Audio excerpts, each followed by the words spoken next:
নমস্কাৰ। প্ৰথমে মই সকলোকে আজিৰ পাঠৰ কাৰ্যসূচীলৈ স্বাগতম জনাইছোঁ।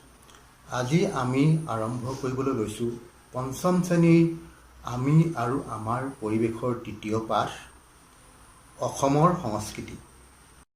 তোমালোকে নিশ্চয় জানা যে এইখনেই হৈছে আমাৰ ৰাজ্য অসম। আমাৰ এই অসমত বিভিন্ন জাতি জনগোষ্ঠীৰ লোকে বাস কৰে। অসমত বসবাস কৰা জনজাতিবোৰ হ'ল বড়ো, কছাৰী, মিচিং, দেউৰী, তিৱা, ডিমাচা, কাৰ্বি, গাৰো, ৰাভা ইত্যাদি। এইবোৰৰ উপৰিও ভাৰতৰ বিভিন্ন অঞ্চলৰ পৰা অসমলৈ অহা হিন্দী, বাংলা, নেপালী আদি ভাষা-ভাষী লোকসকলো আমাৰ অসমৰে বাসিন্দা। এতিয়া আমি প্ৰথমেই জানি ল'ব লাগিব যে সংস্কৃতি কি। আমাৰ আচাৰ ব্যৱহাৰ, ৰীতি নীতি, সাহিত্য, গীত, নৃত্য, খাদ্য, সাজপাৰ, অলংকাৰ, লোকবিশ্বাস, ধৰ্মীয় বিশ্বাস, উৎসৱ পাৰ্বণ ইত্যাদিবোৰৰ সমষ্টিয়ে হৈছে সংস্কৃতি। এই সংস্কৃতিবোৰ কিন্তু প্ৰতিটো জাতি জনগোষ্ঠীৰে সুকীয়া হয়। তোমালোকে নিশ্চয় মন কৰিছা যে প্ৰতিটো জাতি জনগোষ্ঠীৰে নিজৰ নিজৰ ভাষা, ৰীতি নীতি, সাজপাৰ, অলংকাৰ, সাহিত্য, উৎসৱ আদি আছে। অৰ্থাৎ এওঁলোকৰ প্ৰতিটো জাতিৰে এক নিজা নিজা সংস্কৃতি আছে। অসমত বাস কৰা এই সকলোবোৰ জাতি জনজাতিৰ সাহিত্য, ভাষা, আচাৰ ব্যৱহাৰ, সামাজিক ৰীতি নীতি, বিবাহ পদ্ধতি, সাজপাৰ, অলংকাৰ, নৃত্য, গীত, উৎসৱ পাৰ্বণ, ধৰ্মীয় ধ্যান ধাৰণা এই গোটেইবোৰৰ পৰম্পৰাগত সমন্বয় সাধিত হৈহে এক বিশাল অসমীয়া সংস্কৃতি গঢ়ি উঠিছে। মহাপুৰুষ শংকৰদেৱৰ আৱিৰ্ভাৱৰ লগে লগে অসমীয়া সংস্কৃতিত এক নতুন যুগৰ সূচনা হ'ল। এই যুগ হৈছে সংস্কৃতিৰ প্ৰাণ সঞ্চাৰৰ যুগ।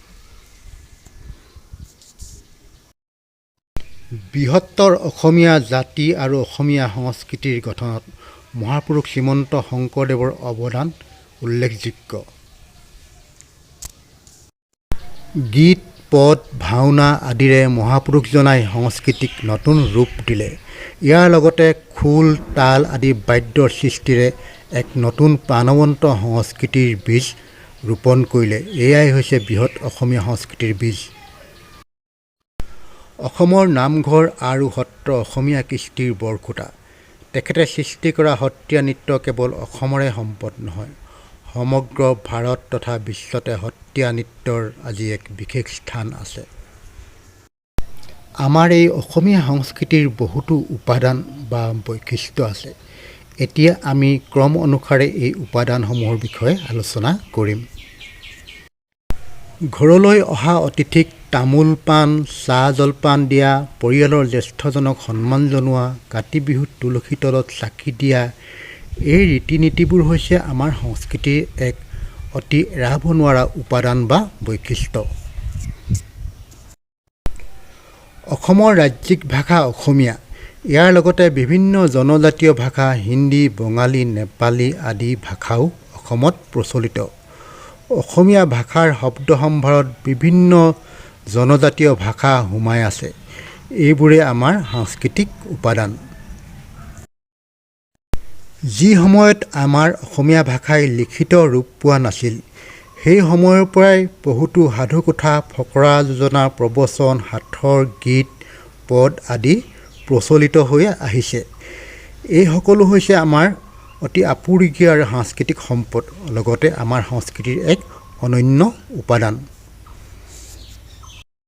তোমালোকে মন কৰিছা যে প্ৰতিটো জাতি জনগোষ্ঠীৰ এক পৃথক নিজা সাজপাৰ আছে।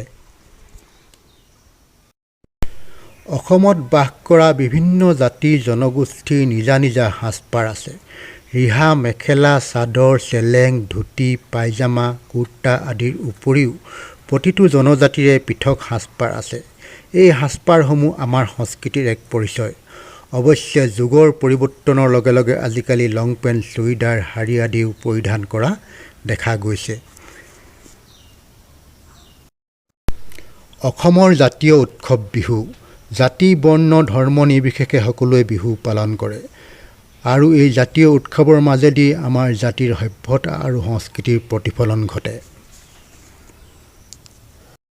প্ৰতিটো জাতি জনগোষ্ঠীৰে বিহুৰ ৰীতি নীতি কিছুমান বেলেগ, ইয়াৰ সময়বোৰ কিছু পৃথক হয়।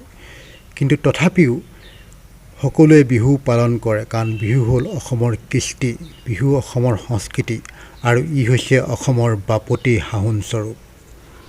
তোমালোকক কৈছোঁৱেই যে বিহু পালন কৰাৰ ক্ষেত্ৰত ভিন ভিন জনজাতিৰ কিছুমান সুকীয়া ৰীতি নীতি থাকে। প্ৰতিটো জনজাতিয়ে কিছু পৃথকভাৱে বিহু পালন কৰে। তথাপিও বিহুহে একেটাই, নাম বেলেগ হ'ব পাৰে, ইয়াৰ সময় বেলেগ হ'ব পাৰে, কিছু ৰীতি নীতি বেলেগ হ'ব পাৰে। বড়োসকলে বৈশাগু আৰু খেৰাই পূজা পালন কৰে। কাৰ্বিসকলে ৰেংকাৰ আৰু হেটছা। মিচিংসকলে আলি আই লৃগাং উৎসৱ পালন কৰে। আকৌ ডিমাছাসকলে পালন কৰে ৰাজনিগ্ৰাবা আৰু হানিগ্ৰাবা।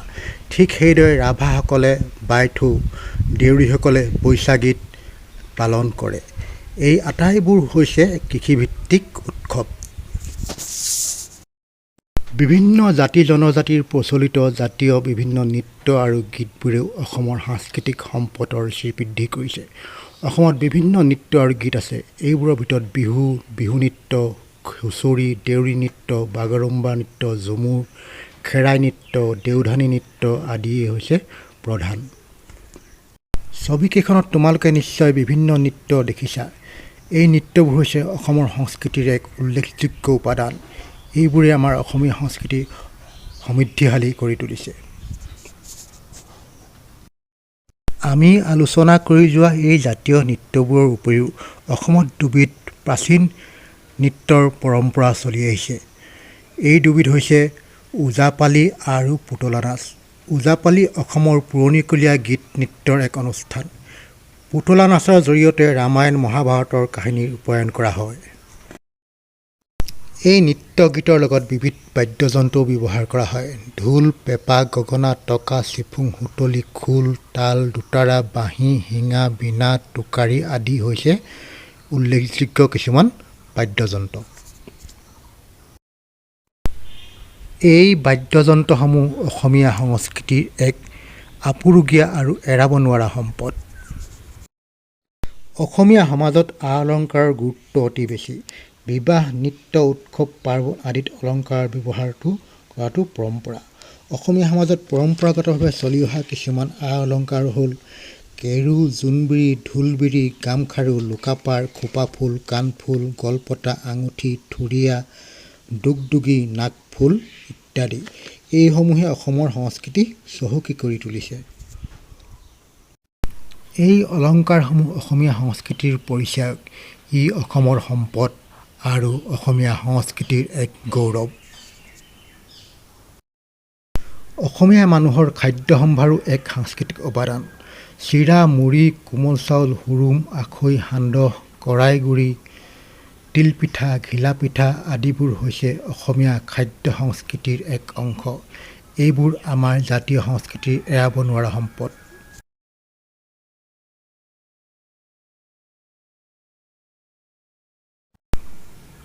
এইবোৰে হৈছে অসমীয়া খাদ্য সম্ভাৰ। এই খাদ্য সম্ভাৰবোৰেও আমাৰ অসমীয়া সংস্কৃতিক চহকী কৰি তুলিছে।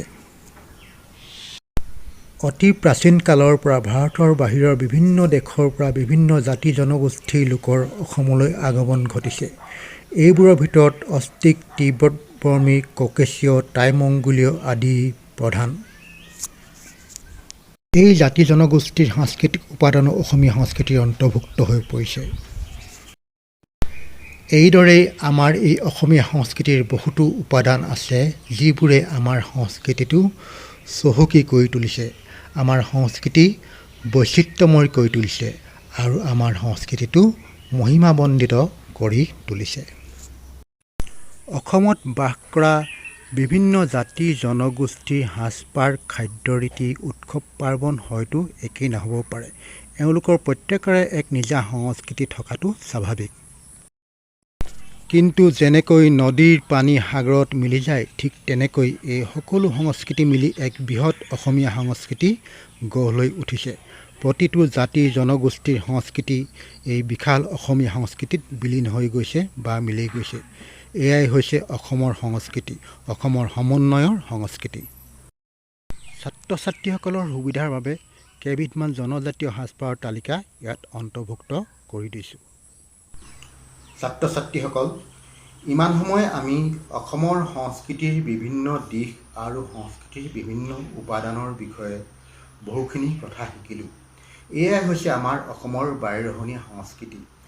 আৰু তোমালোক প্ৰত্যেকে যাতে আমাৰ নিজৰ জাতীয় সংস্কৃতি অক্ষুণ্ণ কৰি ৰাখিবলৈ চেষ্টা কৰা, কাৰণ এইখন হৈছে আমাৰ সমন্বয়ৰ মিলনভূমি। এইখন আমাৰ অসম। এই অসমত বিভিন্ন জাতি জনগোষ্ঠীৰ লোকে বাস কৰে আৰু ইয়াৰ প্ৰত্যেকৰে সুকীয়া সুকীয়া সংস্কৃতি আছে, কিন্তু গোটেই সংস্কৃতিখিনি মিলি এটা হৈছে কি অসমীয়া সংস্কৃতি।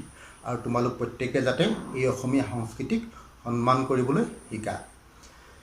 আৰু আজিৰ পাঠৰ শেষত মই তোমালোক সকলোলৈ মোৰ ফালৰ পৰা মৰম আৰু শুভেচ্ছা প্ৰেৰণ কৰিছোঁ আৰু আজিৰ পাঠৰ ইমানতে সামৰণি মাৰিছোঁ।